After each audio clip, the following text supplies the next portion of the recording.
여러분 아침에 눈을 뜨자마자 가장 먼저 드는 생각이 무엇이십니까? 혹시 이 숫자 아닙니까? 오늘은 얼마나 나왔을까? 어제보다 또 올라가면 어쩌지? 아무것도 먹지 않았는데 왜 또 이럴까? 이 질문 하나로 하루가 시작되는 분들이 정말 많습니다. 밤새 물 한 모금도 안 드셨습니다. 저녁도 조심해서 드셨습니다.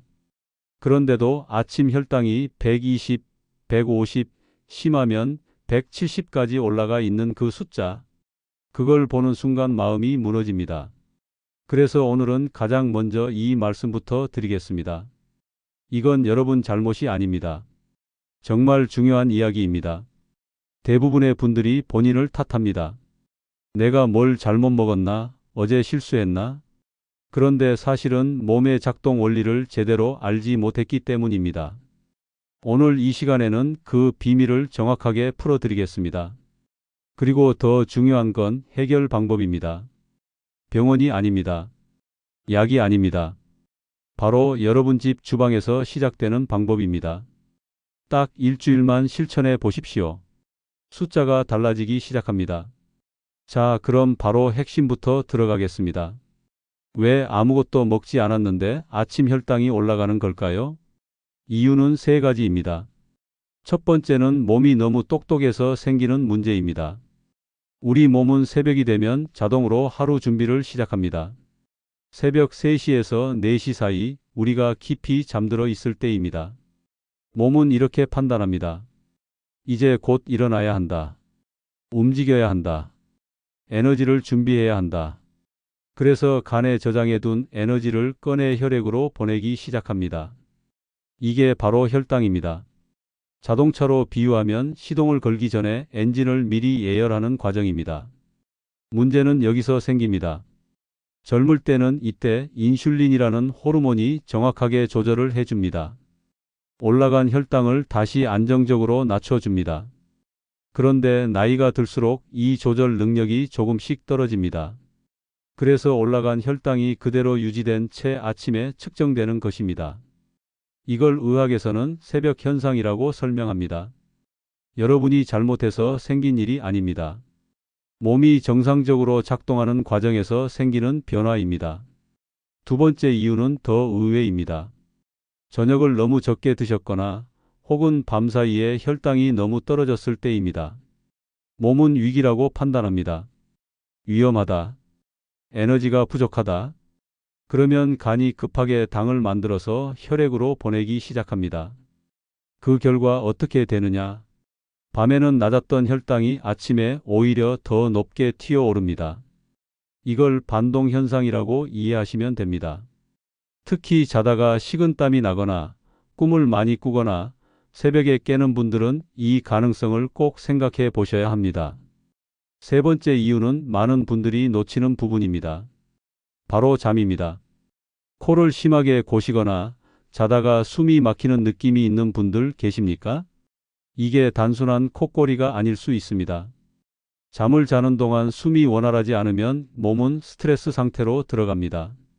그때 분비되는 호르몬이 바로 혈당을 올리는 방향으로 작용합니다. 즉, 잠을 잘 못 자는 것 자체가 혈당을 올리는 원인이 됩니다. 여기까지 정리해 보겠습니다. 아침 혈당은 단순히 먹은 음식 때문만이 아닙니다. 몸의 자동 시스템, 저녁 식사 패턴, 그리고 수면 상태까지 모두 영향을 줍니다. 그래서 단순히 덜 먹는 것으로는 해결이 안 되는 겁니다. 이제부터 방향이 보이기 시작합니다. 그렇다면 진짜 문제는 어디에 있을까요? 바로 저녁 식탁입니다. 많은 분들이 밥은 줄였습니다. 현미로 바꾸셨습니다. 그런데도 혈당이 안 떨어지는 이유는 따로 있습니다. 답은 의외로 아주 가까운 곳에 있습니다. 바로 저녁 식탁입니다. 많은 분들이 이렇게 말씀하십니다. 나는 밥 줄였습니다. 흰쌀 안 먹고 현미로 바꿨습니다. 저녁도 일찍 먹습니다. 그런데도 왜 혈당이 그대로냐고요? 이유는 간단합니다. 밥이 문제가 아니라 반찬과 습관에 숨어 있는 당 때문입니다. 우리가 매일 먹는 반찬 한번 떠올려 보겠습니다. 생선조림, 멸치볶음, 장조림, 나물무침. 전부 건강한 음식처럼 보입니다. 실제로도 나쁜 음식이 아닙니다. 그런데 여기서 한 가지 질문 드리겠습니다. 이 반찬들 만들 때 설탕이나 물엿 안 넣으십니까? 거의 대부분 넣습니다. 조금만 넣는다고 생각하십니다. 한 숟가락도 안 넣었다고 생각하십니다. 그런데 이게 문제입니다. 생선조림에도 조금, 멸치볶음에도 조금, 나물에도 조금, 김치에도 조금. 이게 다 합쳐지면 어떻게 될까요? 저녁 한 끼에 밥 한 공기보다 많은 당이 들어가게 됩니다. 그런데 이건 눈에 보이지 않습니다. 그래서 더 위험합니다. 밥은 줄이셨는데 반찬으로 다시 채우고 계신 겁니다. 여기에 하나 더 있습니다. 식사 끝나고 드시는 커피입니다. 특히 믹스커피. 작은 봉지 하나, 아무것도 아닌 것 같죠? 그 안에 들어있는 당은 각설탕 여러 개의 분량입니다. 건강하게 식사하셨는데 마지막에 그 한 잔으로 혈당을 다시 올리고 계신 겁니다. 여기서 끝이 아닙니다. 많은 분들이 이렇게 말씀하십니다. 나는 과일로 마무리합니다.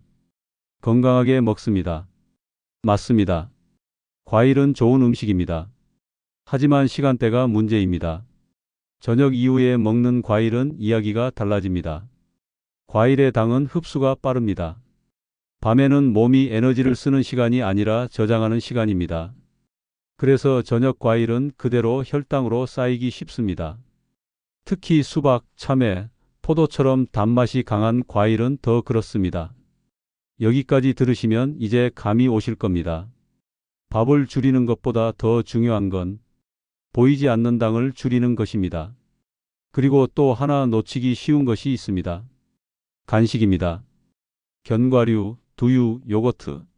전부 건강식입니다. 맞습니다. 하지만 저녁 이후에는 다릅니다. 시간이 문제입니다. 우리 몸은 저녁 이후에는 쉬어야 합니다. 그런데 계속 음식이 들어오면 췌장은 계속 일을 해야 합니다. 결국 밤새 쉬지 못하고 다음날 아침에도 지쳐 있는 상태가 됩니다. 그래서 아침 혈당이 더 올라가는 겁니다. 여기서 중요한 원칙 하나만 기억하시면 됩니다. 저녁 이후에는 몸을 쉬게 해야 합니다. 이 원칙 하나만 지켜도 변화가 시작됩니다. 많은 분들이 이렇게 말씀하십니다. 나는 적게 먹었는데 왜 안 내려가냐고요? 적게 먹는 것보다 언제 무엇을 어떻게 먹느냐가 훨씬 중요합니다. 이제 방향이 완전히 잡혔습니다. 아침 혈당은 아침 문제가 아니라 전날 저녁의 결과입니다. 이제 다음 단계로 넘어가겠습니다. 그렇다면 도대체 저녁에는 뭘 먹어야 할까요? 단순히 줄이는 것이 아니라 오히려 혈당을 안정시키는 식사가 필요합니다. 여러분, 이제부터가 가장 중요합니다. 앞에서 우리는 분명히 확인했습니다. 아침 혈당은 아침에 결정되는 것이 아니라 전날 저녁 식탁에서 이미 방향이 정해진다는 점입니다. 그렇다면 이제 질문은 하나로 좁혀집니다. 저녁을 어떻게 먹어야 아침이 달라질 것인가? 많은 분들이 여기서 또 실수를 하십니다. 저녁을 아예 굶거나 극단적으로 줄이려고 합니다. 그런데 이 방법은 오히려 반대로 갈 수 있습니다. 아까 말씀드린 것처럼 몸은 부족하다고 느끼면 새벽에 더 많은 당을 만들어냅니다. 그래서 더 올라갑니다. 그래서 핵심은 굶는 것이 아니라 구조를 바꾸는 것입니다. 지금부터 아주 간단하게 말씀드리겠습니다. 저녁 식사는 세 가지만 기억하시면 됩니다. 순서, 구성, 그리고 시간입니다. 먼저 순서입니다. 이건 정말 중요합니다. 같은 음식을 먹어도 순서에 따라 혈당 반응이 달라질 수 있다는 연구들이 보고된 바 있습니다. 가장 먼저 드셔야 할 것은 채소입니다. 왜냐하면 채소에 들어있는 식이섬유가 먼저 장에 들어가면서 일종의 보호막 역할을 하기 때문입니다. 그 다음 들어오는 탄수화물의 흡수 속도를 늦춰주는 효과가 있을 수 있습니다. 그래서 식사를 시작할 때는 반드시 채소 한두 젓가락부터 드시는 습관을 들이시는 것이 좋습니다. 상추, 오이, 브로콜리, 나물 무엇이든 괜찮습니다. 중요한 건 먼저입니다. 그 다음은 단백질입니다. 생선, 두부, 계란, 닭고기 같은 음식입니다. 단백질은 포만감을 유지하는 데 도움을 줄 수 있고 식사 전체의 혈당 반응을 완만하게 만드는 데 도움이 될 수 있다는 연구들이 있습니다. 마지막이 밥입니다. 많은 분들이 밥부터 드십니다. 이 순서를 바꾸는 것만으로도 변화가 시작될 수 있습니다. 이제 두 번째 구성입니다. 저녁 식사는 가볍게 먹어야 한다는 말 많이 들어보셨죠? 그런데 가볍게라는 말이 너무 애매합니다. 그래서 기준을 하나 드리겠습니다. 접시의 절반은 채소, 4분의 1은 단백질, 나머지 4분의 1이 탄수화물입니다. 이 구조만 기억하시면 됩니다. 밥을 완전히 끊을 필요 없습니다. 중요한 것은 비율입니다. 그리고 단백질은 생각보다 충분히 드셔야 합니다. 많은 어르신들이 단백질을 부족하게 드시는 경우가 많습니다. 그러면 포만감이 떨어지고 결국 다른 것을 더 찾게 됩니다. 세 번째, 시간입니다. 이건 생각보다 훨씬 중요합니다. 저녁 식사는 잠들기 최소 3시간 전에 끝내는 것이 좋습니다. 왜냐하면 음식이 들어온 상태에서 바로 눕게 되면 몸은 쉬지 못하고 계속 소화를 해야 하기 때문입니다. 그리고 이 과정이 밤 동안 혈당 안정에도 영향을 줄 수 있습니다. 특히 밤 늦게 드시는 습관이 있는 분들은 반드시 이 부분을 점검하셔야 합니다. 여기까지 세 가지입니다. 채소 먼저, 단백질 다음, 밥은 마지막. 비율은 채소 반, 단백질 4분의 1, 밥 4분의 1. 시간은 잠들기 3시간 전. 이 세 가지만 지켜도 아침 혈당은 달라지기 시작합니다. 여기서 한 가지 더 중요한 팁을 드리겠습니다. 식사 후에는 절대 바로 앉거나 눕지 마십시오. 가볍게라도 움직이셔야 합니다. 거창한 운동이 아닙니다. 집 안에서 천천히 걷는 것만으로도 충분합니다. 식사 후 10분, 이 10분이 혈당을 좌우할 수 있습니다. 근육이 움직이면 혈액 속의 당을 사용하는 방향으로 몸이 바뀌기 때문입니다. 그래서 식사 후 설거지를 하거나 집안을 천천히 걷는 것만으로도 큰 차이를 만들 수 있습니다. 이제 거의 다 왔습니다. 여러분이 그동안 몰랐던 부분은 이것입니다. 혈당은 약으로만 관리하는 것이 아니라 생활의 순서와 구조로도 충분히 바뀔 수 있다는 사실입니다. 오늘 이야기의 결론을 가장 먼저 말씀드리겠습니다. 아침 혈당은 약으로만 잡는 것이 아니라 전날 저녁 한 끼로 충분히 바뀔 수 있습니다. 그리고 그 변화는 생각보다 빠르게 시작됩니다. 많은 분들이 이렇게 생각하십니다.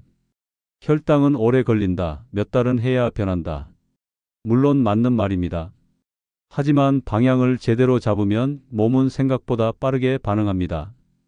실제로 식사 순서와 저녁 구조를 바꾼 분들 중에는 3일에서 일주일 사이에 아침 혈당이 눈에 띄게 안정되는 변화를 경험하는 경우도 보고된 바 있습니다.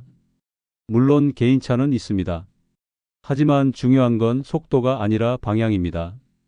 이제 오늘 내용을 아주 간단하게 정리해 드리겠습니다. 첫째, 아침 혈당은 내가 잘못해서 올라간 것이 아닙니다. 몸의 자연스러운 작동 과정과 나이 변화가 함께 만든 결과입니다. 둘째, 진짜 문제는 아침이 아니라 저녁입니다. 특히 보이지 않는 당, 반찬 속 당, 식후 커피, 늦은 과일, 이 습관들이 쌓여서 다음 날 아침 숫자를 만듭니다. 셋째, 해결 방법은 어렵지 않습니다. 채소 먼저, 단백질 다음, 밥은 마지막. 비율은 채소 절반, 단백질 4분의 1, 밥 4분의 1. 시간은 잠들기 3시간 전. 그리고 식사 후 10분 걷기. 이 네 가지만 기억하시면 됩니다. 넷째, 절대 굶지 마십시오. 굶으면 몸은 더 올립니다. 줄이는 것이 아니라 바꾸는 것이 핵심입니다. 여기까지입니다. 여러분 건강은 복잡한 이론이 아니라 반복되는 습관에서 결정됩니다. 그리고 그 습관은 거창하지 않습니다. 오늘 저녁 한 끼에서 시작됩니다. 그래서 제가 하나만 제안 드리겠습니다. 오늘 저녁 딱 한 가지만 바꿔 보십시오. 밥을 마지막에 드시는 것. 이 한 가지만으로도 몸은 신호를 보내기 시작합니다. 그리고 내일 아침 숫자를 확인해 보십시오. 그 숫자가 여러분에게 말해줄 겁니다. 이제 정말 마지막입니다. 댓글에 이렇게 한번 남겨 보십시오. 나는 오늘부터 순서를 바꿉니다. 이 한 문장이 여러분의 생활을 바꾸는 시작이 됩니다. 김어른의 생활 설명서는 앞으로도 병원이 아닌 일상에서 시작하는 건강 이야기를 계속 전해드리겠습니다. 도움이 되셨다면 구독과 좋아요로 함께해 주시고 주변에 꼭 필요한 분께도 한번 공유해 주시면 좋겠습니다. 여러분 오늘도 몸이 아니라 삶이 편안해지는 하루 보내시기 바랍니다.